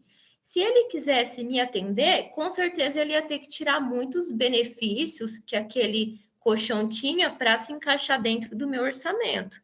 Então, por isso que a gente fala que uma empresa ela não consegue oferecer, né, os mesmos produtos. No final, só para terminar a história para vocês, eu não conseguia dormir bem, mas nenhum colchão, porque eu queria aquele colchão. Aí até me acostumar novamente, né, com outros colchões, eu até tentei comprar um colchão melhorzinho. Um pouquinho mais caro, mas não era 17 mil. Mas tudo isso é só para vocês pegarem bem esse conceito, que é impossível uma empresa conseguir atender os dois públicos, né? Se ela abaixa muito o valor daquele produto, ela vai ter que tirar coisas daquele produto que faz esse produto ser mais oneroso. As empresas classificam critérios em 3 grupos. O que significa isso, pessoal? Então, veja, as empresas seguem um critério de qualificadora, critérios qualificadores, tá? Então, as empresas têm critérios qualificadores, têm critérios ganhadores de pedidos e têm critérios indiferentes. As empresas seguem os critérios qualificadores, que são aqueles que toda empresa precisa ter, senão ela não consegue nem funcionar, que é o respeito ao meio social, ao trabalho social, ao meio ambiente. Né? Então, acho que hoje na nossa sociedade as pessoas buscam muito por isso. Eu conheço pessoas, por exemplo, que ela não faz uso de certas marcas porque elas estão estrategicamente situadas em locais que a mão de obra é muito barata, faz uso do trabalho infantil e vende para nós. Empresas aqui no Brasil desse tipo, né, as pessoas sabendo que tem esse desrespeito à questão social, ao meio ambiente, talvez ela não conseguiria nem vender para ninguém, mesmo se a lei ali aceitasse, enfim. Mas existem esses critérios que as organizações precisam seguir. Outros critérios, ganhadores de pedidos. Esses critérios é aquilo que faz a organização vender, é aquilo que vai chamar a atenção do seu cliente. Então, o meu cliente ele compra aqui por causa da qualidade do colchão. Então, esse é o seu critério, é isso que vai fazer você ganhar pedidos. Outros critérios são critérios indiferentes, são critérios que não vão afetar a sua venda, né? Mas que você segue. Estratégia de operações. Vejam, nós precisamos criar estratégia, certo? É muito importante se nós tivermos várias perspectivas, vários ângulos. Entender, então, como a alta gerência quer, entender quais são as experiências lá da produção, do setor de produção com relação a isso, entender o que o mercado espera de nós e entender também o que as operações esperam de nós. Então, veja, perspectiva top-down. O que significa essa perspectiva? Essa perspectiva nos mostra o que a alta hierarquia pretende, quais são as expectativas, né? O que a organização, a alta gerência quer, espera da operação. Perspectiva bottom-up. Essa perspectiva, o que a experiência da operação sugere que seja feito. Então, o que por exemplo, às vezes a alta gerência quer a estratégia A, mas lá na operação se teve há 10 anos atrás muita experiência com essa estratégia A e ela viu se deu certo ou se não deu certo. Então é muito importante nós entendermos qual é a perspectiva lá da operação. Perspectiva do mercado. Então, a organização ela está situada em um mercado e ela precisa seguir o mercado para ela continuar, né, se manter nele. E aí, para nossa estratégia, nós precisamos entender o mercado, o que o mercado ele espera de nós. Oi? O slide ainda tá. Ai, estranho. Tá, já apareceu aqui de volta, prof. Obrigado. Apareceu? Ah, tudo bem. Tá, obrigado. Tá ok. Perspectiva da operação. O que é possível obter dos recursos da operação? Então, veja, às vezes a hierarquia quer uma coisa, às vezes a operação lá já tem experiência com isso, tudo bem. Às vezes o mercado é o que o mercado espera de nós, mas às vezes nós não temos recursos para isso, né? Então a gente precisa entender a perspectiva da operação. A perspectiva se nós vamos conseguir obter recurso e se com essa operação a gente vai conseguir obter algum recurso a mais. Então, essas são as 4 perspectivas que nós precisamos levar em conta. Esse quadro, ele explica essas perspectivas que eu estava falando para vocês. Dúvidas?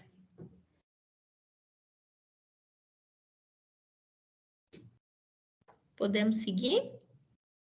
A Genese escreveu assim: na empresa em que trabalho, temos algumas máquinas, mas com troca de matriz de acordo com a demanda. Genese, eu acho que você estava falando isso em algum momento específico da minha fala, mas que eu não estou lembrando qual é a relação. Se puder digitar ou falar. A Fabiola riu. Etienne, tudo certo. Joyce, tudo certo. Pessoal, tudo bem? Vamos seguir então, tá? Então, vamos lá. Projeto de produto. Que bom que eu consegui chegar até aqui com vocês. Projeto de produto.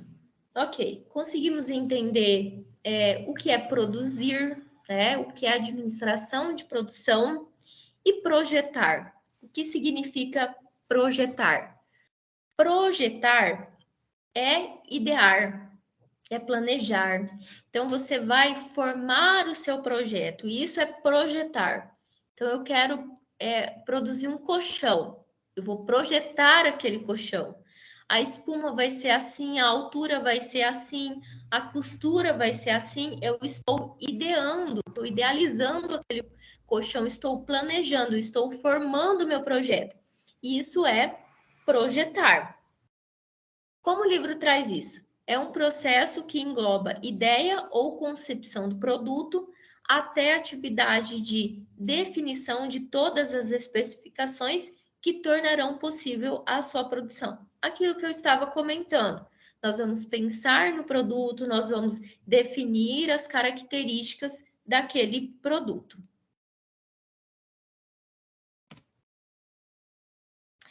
Tá, então, para que eu possa definir um produto, então veja, eu estou idealizando, planejando um produto. Eu preciso fazer um projeto. Eu já não estou falando agora da produção, de produzir, eu estou falando de idealizar, de planejar um projeto. O que compõe um projeto? Um conceito, pacote de produtos e processos. O que é cada um desses itens? Conceitos. No conceito, eu vou começar a pensar Porque o meu cliente, ele vai comprar esse produto. O que o meu cliente quer com esse produto? E tentar traduzir isso em informações. Então, vou fazer um projeto de um produto, eu preciso pensar nesse produto, eu preciso pensar primeiramente no meu cliente. Esse é o momento que nós vamos chamar de conceito. Pacote de produtos. Nessa etapa de pacote de produtos, eu vou escolher de fato o que eu estava pensando. Então, veja, eu pensei que o colchão ele poderia ter uma espuma 100% de... Me passou uma coisa pela cabeça.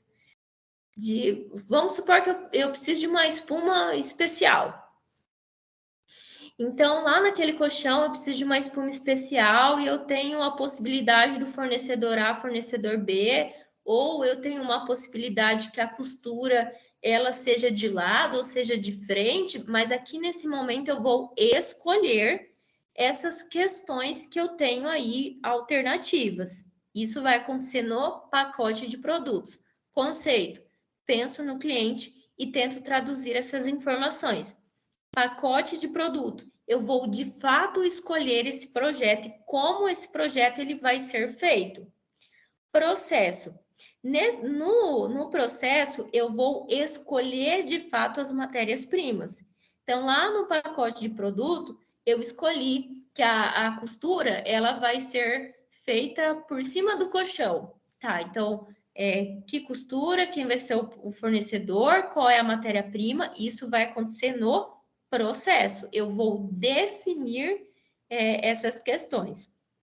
Então, é dessa forma que o projeto ele vai ser composto. Geração do produto. Então, veja, fiz ali um conceito, né? Entendi o que o meu cliente quer, e eu preciso traduzir essas informações. Então, eu vou tentar pensar no melhor possível, no melhor produto possível, dentro das alternativas que eu tenho. Feito isso, o ideal é depois fazer um teste, testar, né? Lançar um produto, pouco produto, ver se o seu cliente vai aceitar. Tem algumas empresas que até fazem testes gratuitos mesmo, de ofertar para o cliente, para ver se adere, né? Então, o primeiro passo é idealizar, né? Pensar o que o cliente quer. Depois tentar traduzir isso, colocar isso em prática, testando. E aí, pessoal, no começo nós vamos ter uma série de ideias, né? Então, vou ter várias ideias. E conforme vai passando o tempo, eu vou estudando, eu vou discutindo isso com os demais, eu vou funilando. Eu vejo que a alternativa B e C não dá certo, então eu já elimino. Tá vendo? Conforme vai passando o tempo, eu vou funilando até conseguir chegar no melhor projeto possível. Esse livro, ele fala também da técnica brainstorming.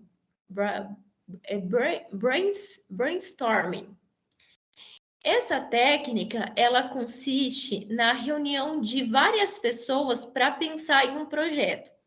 Uma coisa é só o presidente, só uma pessoa, pensando no que o cliente quer, pensando no que pode dar certo. Outra coisa é eu me reunir com outras pessoas para discutir e para entender o que elas pensam sobre isso. Tem muitas empresas que fazem um tipo de gestão que escuta todos, escuta a produção, escuta a gerência, né? Então fazem reuniões para discutir projetos. E aí essa técnica ela é um modelo de gestão que nós vamos chamar de modelo aberto de gestão, em que vai reunir várias pessoas. Essas pessoas podem dar opiniões, sugestões para tentar chegar no melhor acordo possível. É uma técnica muito interessante para que as pessoas elas possam se sentir mais pertencente, né? E isso vai envolver a criatividade dessas pessoas. O brainstorming, ele significa tempestade de ideias, e ele significa exatamente isso. Ideias são lançadas aleatoriamente, sem um critério, e aí nós vamos depois chegar em uma melhor ideia, né, em uma melhor conclusão, para conseguir colocar isso em prática. Geração do produto, né? Para nós gerarmos um produto, criarmos um produto, nós vamos ter que passar por fases. Primeira fase, desenvolvimento do conceito. Segunda, planejamento do produto. Depois, engenharia detalhada do produto. Depois, produção piloto. E, por fim, introdução. E dentro dessas fases, eu vou ter as funções. Então, eu tenho a função de desenvolvimento do produto, de marketing, venda e operação. Em cada fase, essas funções vai ter atribuições específicas. Então, quando eu estou desenvolvendo um conceito, lembra o que é desenvolver o conceito? Desenvolver um conceito é eu pensar no que o meu cliente... Oi? Não, estava lembrando aqui, é idealizar, né? Isso mesmo, idealizar. Propriamente é pensar no que o meu cliente quer e traduzir isso em informações.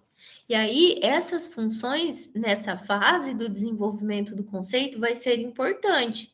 Então, veja, a função desenvolvimento do produto vai propor tecnologias, novas ideias, vai construir modelos. Marketing vai trazer informações, vai propor investigar novos conceitos. A função de operação vai propor investigar conceitos de processo.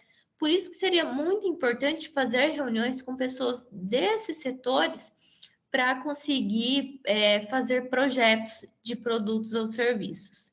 Desenvolvendo um conceito, nós vamos seguir lá para o planejamento do produto. E aí, todas essas funções vai contribuir de alguma forma. Veja, a função de desenvolvimento do produto vai escolher do planejamento, né? Escolher o componente, interage com fornecedores, constrói primeiros protótipos, define a arquitetura do produto, né? E marketing, define parâmetros de mercado, né? Enfim, operações também, estimativa de custo, enfim. Então, em cada fase, eu estou gerando um produto, estou construindo um produto. Eu preciso seguir todas essas fases. E em cada fase, cada uma dessas funções, elas precisam participar ativamente. Talvez a fase que vocês podem ter mais dúvida é a que é a introdução é quando o produto ele é lançado no mercado, ele é introduzido no mercado. E essas funções continuam ainda tendo atribuições importantes. Vamos para o tópico 4. Bastante conversa no grupo. Será que alguém não conseguiu entrar? Sim, pessoal, eu deixo sim os slides, tá? Terminando a aula aqui, eu já mando para vocês. Projeto de processos. Pessoal, ó, então veja, existem projeto de produto e projeto de processo. Projeto de produto, eu estou gerando o produto, estou criando o produto para introduzir no mercado, para começar a vender. Projeto de processo, eu estou criando o processo. Boto aqui o barulho é um pouquinho mais alto. Mas veja, eu estou criando o processo. Quais processos vão ser necessários para criar aquele produto? E aí eu vou ter processos tanto na manufatura quanto também para os serviços. Então, eu vou ter processos por projetos. Eu preciso de uma água, mas já estamos terminando. A minha está acabando. Mas veja, dentro da manufatura, né? Bens, produção de bens. Eu vou ter processo por projeto, processo por tarefa, processo por lote, processo de massa e processo contínuo. Então, veja, processo é algo, são fases, né? Processo por projetos. Então, veja, eu estou criando um projeto, eu estou construindo uma casa, eu estou construindo um navio. Isso são projetos, né? No caso de processos por projetos, existem várias características que o livro descreve aqui, mas eu gostaria de chamar a atenção nessa questão de produtos únicos. Quando a gente fala de processos por projetos, nós estamos falando de produtos únicos. Então, a sua casa é única, a minha casa é única, o navio do Silvio Santos é único. Então, é único. Então, a gente está falando de processos por projetos, certo? O livro não especifica começo, meio, fim, entrada, saída, como acontece essa transformação. Só explica para vocês como os processos se caracterizam. Nós falamos processos por projetos, quando nós escutamos muitos clientes, né? Então, a decisão do cliente, ele vale mais, né? Não que vale mais, mas que tem um grande peso, que às vezes a gente produz assim em massa, a gente não faz essas questões de produto único. Processo por projeto, produtos únicos. Processo por tarefa. São produtos que não são únicos, mas que ele vem de uma quantidade muito maior. Então, veja, tipografia. Vou fazer lá um cartão de visita. O cartão, ele pode ser o mesmo. Posso fazer um cartão de visita para uma loja, para um mercado, para qualquer coisa. O cartão, ele é o mesmo. O que vai mudar são as informações desse cartão. Então, quando isso acontece, processo por tarefa. Processo por lote. O processo por lote, ele acontece normalmente em uma coleção, em um grupo, né? Então, agora eu vou por lote, né? Lote de leite. Então, estou produzindo esse lote de leite, né? Uma indústria farmacêutica, ela vai ter lotes de medicamentos, tanto que quando a gente olha lá no lote, na embalagem, vai ter lá, lote tal, né? Então, ela produz por lote. Processo em massa. Isso é o que eu estava falando anteriormente. Tem um alto grau de padronização. Então, eu vou produzir taças, né? Então, eu vou passar ali pela máquina e ela vai produzir exatamente igual. O mesmo tamanho, a mesma espessura, o mesmo modelo, né? Eu não vou fazer uma taça única para o meu cliente, como acontece lá no processo por projeto. Eu não vou ouvir, ele não é totalmente customizado. Então, eu não vou ouvir meu cliente para saber se ele quer a borda mais redondinha, né? Ou se ele vai querer um desenho, né? Então, eu estou produzindo em massa. Processo contínuo. O processo contínuo acontece quando eu produzo algo e se acontece uma parada, isso vai trazer um custo muito oneroso, né? Vai ser algo muito oneroso para a empresa. Por exemplo, empresa de energia, né? Vai produzir energia e se parar, vai ser algo que vai custar muito para a empresa. Indústria petrolífica, mesma coisa, tá? De forma contínua produzindo, algo que não para. Então, isso é processo contínuo. Além do processo de manufatura, nós temos o processos de serviços. Processos de serviços, serviços profissionais, como eles se classificam, tá? Serviços profissionais, loja de serviço e serviço de massa. É a mesma coisa. O foco aqui do livro não é dizer para vocês o serviço profissional tem a primeira etapa, a segunda etapa e o produto vai estar pronto assim. Processo de serviço está trazendo para vocês classificações. Serviços profissionais, ele é totalmente customizado. São único, algo único, né? Vamos pensar em uma cirurgia plástica. Recentemente, né, tentei fazer essa ousadia. Nossa, uma hora dessa, as palavras já não funcionam, mas a gente está terminando. Eu fui lá numa médica para ver harmonização facial. E aí ela falou do meu queixo, porque o meu queixo era quadrado, aí ela ia colocar como se fosse uma bolinha para o meu queixo ficar redondo, e aí as minhas olheiras ela ia tirar, e o meu nariz ela ia colocar como é que fala? Como se fosse um produto, assim, porque ela falou do meu nariz. Cartilagem? Não, vou mostrar para vocês. Ó, veja, aqui de lado, ó, eu tenho como se fosse um buraco, tá vendo? Aqui, ó, normal. Aí ela ia colocar um produto para isso aqui crescer e ficar assim. Eu não ficar com esse buraco aqui. Mas enfim, ela fez lá um plano totalmente customizado para mim, né? E isso seria para mim.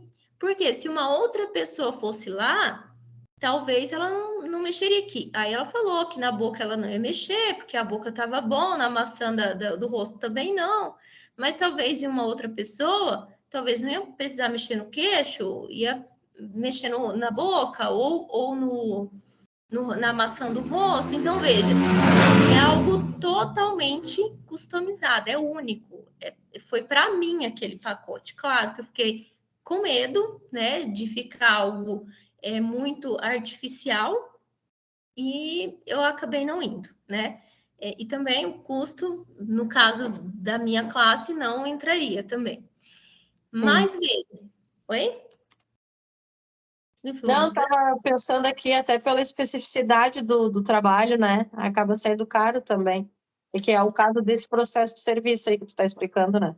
Sim, ela vai usar, imagina, uma cirurgia, né? Ela vai colocar produtos, ela vai ter que usar lá a mesa de cirurgia, então é uma cirurgia, então é muito caro mesmo. Mas enfim, a questão aqui é esse tipo de processo, serviços profissionais, é algo único, totalmente customizado e tende a ser mais caro, né? Porque é algo para você, né? Lojas de serviços. As lojas de serviços, ela não traz algo puro, não é uma customização pura, como esse projeto que eu estava falando para vocês, mas é algo exclusivo também. Então, pensem assim, uma empresa de turismo, né? Vou lá na agência, quero fazer uma viagem para Fernando de Noronha. Aí lá, ela pode fazer algo personalizado para mim. Ah, não gosto de mergulho, tenho medo de mergulho, então vamos tirar isso do pacote, do passeio. Ah, gosto de bug, nem sei se lá tem, mas gosto de andar de bug, então ela já pode incluir isso. Então, veja, é um serviço exclusivo, mas não é uma customização pura como lá na plástica, como nós estávamos falando. Serviço em massa. Já serviço em massa não tem essa customização pura, nem essa exclusividade. Ela é padrão. Você chega lá, você tem ali disponível os produtos que são igual para todo mundo, você compra o que você quer, você só vai ser atendido no caixa, né? Então você vai lá, ninguém vai chegar em você, o que você deseja? Você quer um chips mais salgado, um chips menos salgado? Não, tá ali. Você chega, pega, depois você só passa no caixa. Você só vai ser atendido ali no caixa. Dúvidas, pessoal? A Genesa citou o nome toxina butolínica. Deve ser o nome do... Essa toxina é o Botox.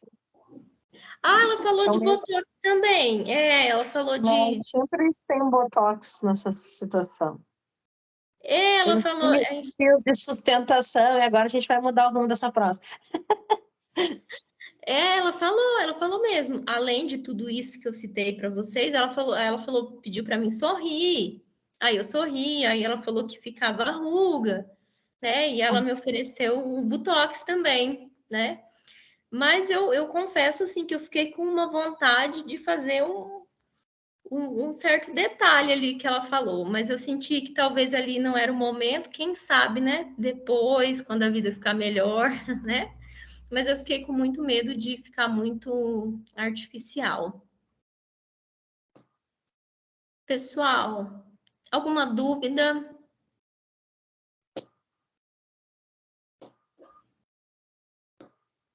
Não, não tem. Gostaria